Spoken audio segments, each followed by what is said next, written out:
from Jammu to Thiruvananthapuram, farmers registered their protests against the farm laws by blocking national and state highways for 3 hours. Emergency vehicles, though, were allowed to pass through. Farmers protesting the agriculture laws will not return home till their demands are met, and they will not be pressured into holding talks with the centre. The Bharatiya Kisan Union leader Rakesh Tiket said after the 3-hour Chakka Jam protest passed off peacefully.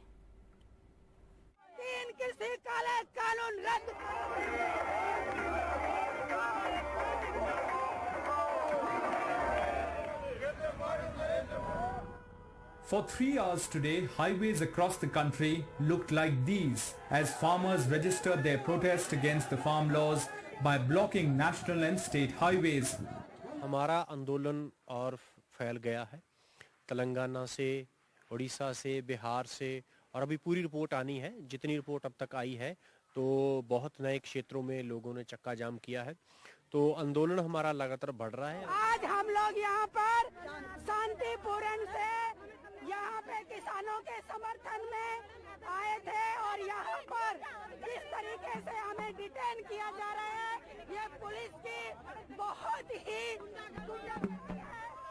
Essential services were allowed unhindered by the farmers, and those stuck in traffic were given a helping hand. ये क्या करें कि आने वाला किसी असुविधा ना हो, भूखा ना रहे, कोई प्यासा ना रहे, ये हमारी सोच है और हम उस काम पे काम करें बिल्कुल। The farmers exempted Delhi from the protest, not wanting to take a chance that their peaceful protest be hijacked by outsiders, creating the kind of violence witnessed on the Republic Day. Even UP, where this is the busy season for sugarcane crop cultivation, was exempt. Farmers here chose a different form of protest. अगर हम गन्ना यहाँ अपना समय पर नहीं डाल पाएंगे तो गेहूं तो हमारी बुई नहीं, हम और कोई फसल नियार वगैरह वो भी नहीं बो पाएंगे, और अगर हम चक्का जाम करते हैं तो उससे गन्ने का ट्रांसपोर्ट भी प्रभावित होता है। And with 72 days of continuous protest behind them, farm leaders say they are not budging from their positions. सरकार से हमारा ये है कि हमने अक्टूबर तक का टाइम सरकार को दे दिया है, हमारे पास टाइम की कोई कमी नहीं है, वो अपनी खूब तैयारी कर ले। This farmers' agitation is perhaps one of the longest drawn protests in our country's history. It has witnessed violence, chakka jams, tractor rallies and several rounds of talks with the government. And even right now, with both sides agreeing to talk, no solution is still in sight. With Adnan in Hapur, Mohammad Ghazali, Saurav Shukla and Sanjay Kaushik, I'm Akshay Dongre for NDTV.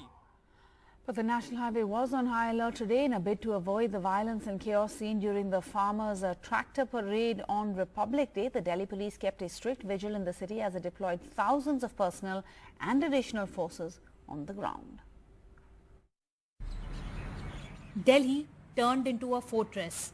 Even though farmers had declared that there would be no impact of the Chakka Jam on Delhi, the authorities took no chances. As a precautionary measure, 50,000 Delhi police and Central Armed Police Force personnel were deployed across the capital and multi-layer barricades put in place. यहाँ पर भी आप देखिए कि इस तरीके से ये नुकीले जो हैं वो कीले जो हैं वो लगाई हुई रखी हुई है यहाँ पर कि अगर रास्ते पे लगाना भी पड़े तो उसको लगाया जा सके। ये देखिए इस तरह के नुकीले कीले हैं जो तख्ते में ठोकी हुई हैं। बहुत सारे सीमेंटेड ब्लॉक्स हैं जो फिलहाल यहाँ पर खेलगांव के पास सड़क के किनारे में हैं। At Central Delhi's ITO junction, which saw protesters going on rampage on 26 January, there were water cannons, riot control vehicles and drones today for round-the-clock monitoring. All entry was barred at the Red Fort, which had witnessed heavy clashes on Republic Day. 10 metro stations in the national capital were closed for over 5 hours, leaving the public hassled. Student हम तब इतना पैसा तो है नहीं हम पे कि कैब वगैरह करके जाएं, अब कैब से भी करके जाएंगे तो फिर अब बस में जाना पड़ेगा, थोड़ा फेयर वगैरह कम लगेंगे चार्जेस तो अब। At the Shahidi Park in central Delhi, nearly 60 people were detained who were protesting in support of farmers, mostly members of student wings of leftist organizations. Main मकसद दिल्ली पुलिस का जो आज का डिप्लॉयमेंट का है तो लॉ एंड ऑर्डर सही रहना चाहिए, दूसरा कहीं ट्रैफिक ब्लॉक नहीं होना चाहिए, तो उसके लिए हमने फोर्स लगाई हुई है। शहीदी पार्क से अभी फिगर आ रहे हैं, बेसिकली हमने करीब 60 से ऊपर अभी तक डिटेन करके। Internet services have been suspended till Saturday midnight at Singhu, Ghazipur and Tikri border and their adjoining areas. The government claimed it was being done in the interest of maintaining public safety and averting public emergency. There was heavy security deployment today because last time farmers did not keep their word and entered the national capital. But farmer leaders seem to have learned that violence is only going to put their cause on the back foot, and that is why things remain largely peaceful today. Bureau report for NDTV. And it's Yatra versus Yatra in West Bengal's Nadia district as the BJP's national president JP Nadda flagged off the BJP's Parivartan Yatra amidst doubts over permission being granted for a Rath Yatra as the matter is sub judice after a PIL was filed in the Calcutta High Court. Trinamool countered with a bike rally in the same district. The BJP's Parivartan Yatra off to a start, though the administration says permission was only given for a public meeting.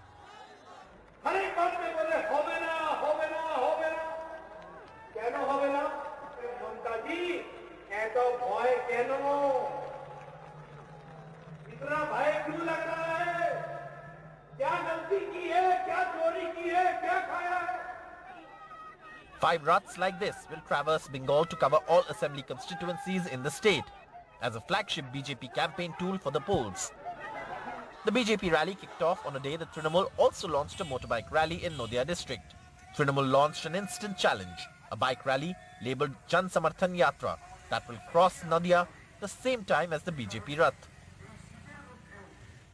At almost the same time, Trinamool MP and Mamata Banerjee's nephew, Abhishek Banerjee, addressed a massive rally in East Midnapur's Kontai, which is Subhendu Adhikari's home turf, and went on the offensive. Adhikari quit the Trinamool and joined the BJP 6 weeks ago. বিশ্বাসঘাতকদের ঝেঁটিয়ে বিদায় করবেন, বেঈমানদের ঝেঁটিয়ে বিদায় করবেন, মেদিনীপুরের আবেগ বিশ্বাসকে যে দিল্লির মালিকদের কাছে বিক্রি করেছে তাদের ঝেঁটিয়ে বিদায় করবেন। আরো জোরে আওয়াজ তুলুন, 5 কিলোমিটার দূরেই তো শান্তিকুঞ্জ, সেটা যেন থরথর করে কাঁপে। Yatra versus Yatra, rally versus rally, Trinamool versus BJP in West Bengal. BJP says its Parivartan Yatra will continue in spite of the party not getting permission as a petition has been filed in the Calcutta High Court and the matter is sub judice. The Trinamool is countering the BJP's rally as the BJP pumps everything it has into West Bengal to try and dislodge the Trinamool, which is firmly entrenched in the state. In Navadip with camera person Aniruddha Tripathi, Saurabh Gupta, NDTV. And Assam elections are about 2 months away and Prime Minister Modi will be in Assam for the second time in a fortnight on Sunday, signalling that for the BJP, retaining Assam is just as important as winning Bengal. But on Saturday, it was the Finance Minister Nirmala Sitharaman's turn as she was in Guwahati to launch the Assam government's outreach to tea garden workers. Ratnadeep Chaudhary reports. After a budget surprise of 1,000 crore rupees special package for the tea garden workers in poll-bound Bengal and Assam, a mega outreach in Guwahati, Finance Minister Nirmala Sitharaman distributing 3,000 rupees each to nearly 8 lakh bank accounts of tea garden workers, the third installment of the direct benefit transfer scheme of Assam government.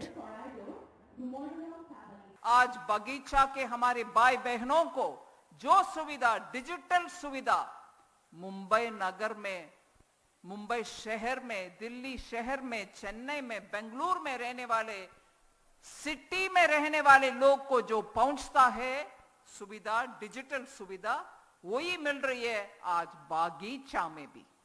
चाय के बागीचा मुंबई से कम नहीं है। This outreach ahead of Assam polls is crucial, and it comes a day ahead of Prime Minister Narendra Modi's second visit to the state in a fortnight. Tea tribe community constitutes 35% of Assam's total electorate and holds key in 45 out of the total 126 assembly seats. जो BJP सरकार जो काम कर रहा है तो हम लोग का बागान का रास्ता बदले जो तो ठीक हो रहा है कि हम लोग का बागान का एक ही मतलब मन में दुख है कि हम लोग का जो डिमांड है दरमा वृद्धि करने के लिए वो नहीं किया है। वो अगर कर देता तो हम लोग सात जनगोष्ठी थोड़ा आगे बढ़ जा सकते हैं। ये 2,000 रुपये व 3,000 रुपये दे करके हमको जाति का एक समाज का कोई उन्नति नहीं होगा। The tea garden workers have been long demanding a daily wage of rupees 351 Currently they get only rupees 167. BJP had so far been non-committal, but now there's a new promise. After 10 din rokhok, আপোনালোকৰ দৰমহাও আমি বঢ়োৱাৰ notification আমি দিব গৈ আছো আৰু মাত্ৰ 10 দিনৰ ভিতৰত আপোনালোকে তাতো ভাল খবৰ পাব তাক আমি নিশ্চয় কৰি আপোনালোকক ক'ব পাৰো। Financial inclusion of tea garden workers of Assam has already given an edge to the BJP. The Sonwal government now claims that they're going to solve the long-standing issue of pay hike of the tea garden workers very soon. The opposition is calling this vote bank politics. It is just a temptation like Jumla, the other promises you have seen.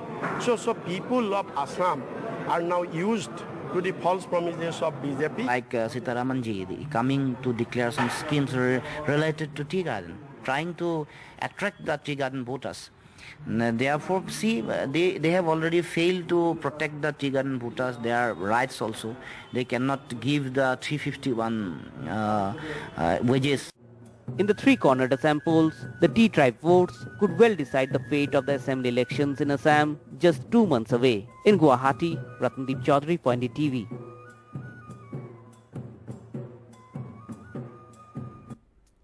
And investigations into the toolkit tweeted by teen climate activist Greta Thunberg and others in connection with the farmers' protests, a document the police claim indicates a conspiracy behind the violence in Delhi on Republic Day, has revealed a lot, says the foreign minister.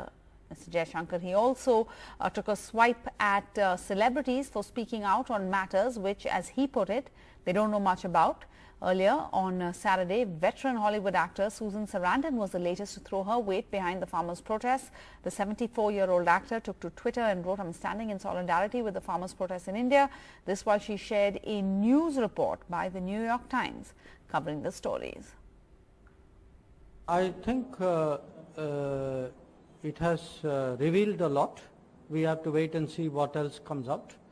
But as you can see, there was a reason why the foreign ministry reacted to the statements which some celebrities gave out for whatever the reason on matters on which obviously they didn't know very much. And the Union Health Secretary reviewed the status of India's vaccination drive. Over 56 lakh healthcare and frontline workers have been vaccinated so far since launching India's vaccination drive on the 16th of January. India has given doses to more than 5 million people. The government says it has reached this milestone faster than the United States, Britain or Israel. We're on par with Israel in the number of doses that have been administered. Yet, India must accelerate its pace significantly if we are to meet our own target, which is an ambitious target of vaccinating 300 million Indians by the summer. And for the second time this week, the centre told states to increase the pace of their vaccination drive. And the second dose of the COVID vaccine is to be administered from the 13th of February onwards. Now on to our big exclusive of the day. In December, Manchester United striker Marcus Rashford was awarded the MBE. It was a recognition of a successful campaign to provide eligible school children free meals during the coronavirus lockdown. The campaign of the 22-year star, with a history of activism and involvement in social causes, is called End Childhood Poverty. He's also found a great deal of support from the private sector. This evening, I'm joined by Marcus Rashford, MBE, who has about 50 million fans in India. Thank you very much, Marcus, for joining me on the broadcast. Well, Marcus, on behalf of about 50 million Manchester United fans in India, I would like to start out by asking, can United win the league this year? It's currently in the number 2 position on the league table. You know, some members of the team have managed to win it, and their experience is vital to us in winning games. And ultimately, the aim is to win the league. And you know, we have to take it one game at a time and just do our best as a team and as individuals to keep picking up points. Marcus Rashford, MBE, your efforts towards fighting child poverty in the UK has inspired so many people. You famously wrote, "I know what it feels to be hungry." Talk us through a little bit of your childhood days? Yeah, it's just a time where as a child I was happy, and it was just a time where we were struggling as a family, and but at the end of the day, none of it really matters as long as you're getting the love from home that you need, and you're happy. It never it didn't set me back by anything, and I just think that the reason why I put so many efforts into it is because I want kids to have the best opportunity as they can. I believe that I started a little bit further back than other children, in the footballing world and the footballing industry, and I just want kids to have a fair chance at becoming the best at whatever it is that they want to do. And yeah, that was my main reason behind doing that. Marcus, when you wrote an open letter to all the employees in the parliament imploring them to protect the vulnerable and detailing your own childhood experience of having a mother who worked full-time on minimum wage, were you really expecting it to become such a huge movement? I was just concentrating on the kids really, and as long as there was some kind of change that happened, I wasn't really focused on whether it was going to be like a big worldwide, topic to talk about and for people to give their opinions on. I just wanted to try and help the children and the families that are in need, because for me that's what's important.